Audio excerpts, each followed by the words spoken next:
Kapag mayroon kang inasahan at ito ay hindi nangyari, ano ang iyong mararamdaman? Unmet expectations almost always result to disappointments.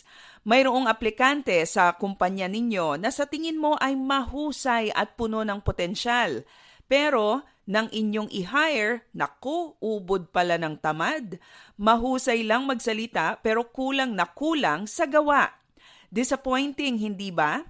How can we best deal with disappointments in our work and our lives? Magandang araw! Ako si Maloy Malibiran sa Lumbides para sa Pro Tips, partner mo sa inspiradong trabaho at negosyong umaasenso.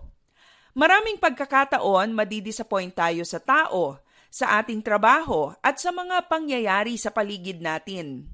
And when this happens, it is always good to turn to God and His Word to find hope and encouragement.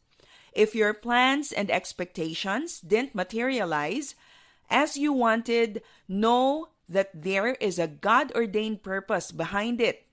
How should we handle disappointments? Una, continue to trust. Ang sabi sa Jeremiah 29 verse 11, "For I know the plans I have for you, declares the Lord, plans for welfare and not for evil, to give you a future and a hope."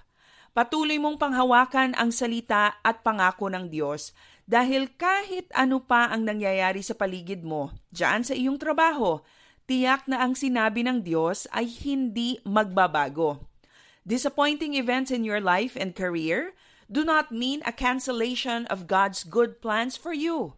Patuloy kang magtiwala. Pangalawa, continue to hope. Kung may pagsubok ka ngayon dyan sa trabaho mo o sa negosyo, tignan mo ang problemang iyan bilang bahagi ng sinasabi sa Romans chapter 8 verse 28. And we know that to those who love God, all things work together for good, for those who are called according to His purpose. Hindi lamang ang magandang pangyayari sa trabaho, negosyo o buhay natin ang sakop ng kakayahan at kapangyarihan ng Diyos. Even the disappointing events in your life are within His control. At kahit ang mga ito ay gagamitin ng Diyos para magbunga ng kaayusan, kabutihan at kagandahan sa takbo ng buhay natin. At pangatlo, continue to pray. Kung nababagabag ka at puno ng pag-aalala ngayon, balikan mo ang sinasabi ng Philippians chapter 4, verses 6 to 7. Do not be anxious about anything, but in everything, by prayer and supplication with thanksgiving, let your requests be made known to God, and the peace of God, which surpasses all understanding, will guard your hearts and your minds in Christ Jesus. Ang disappointment ay paalala sa atin.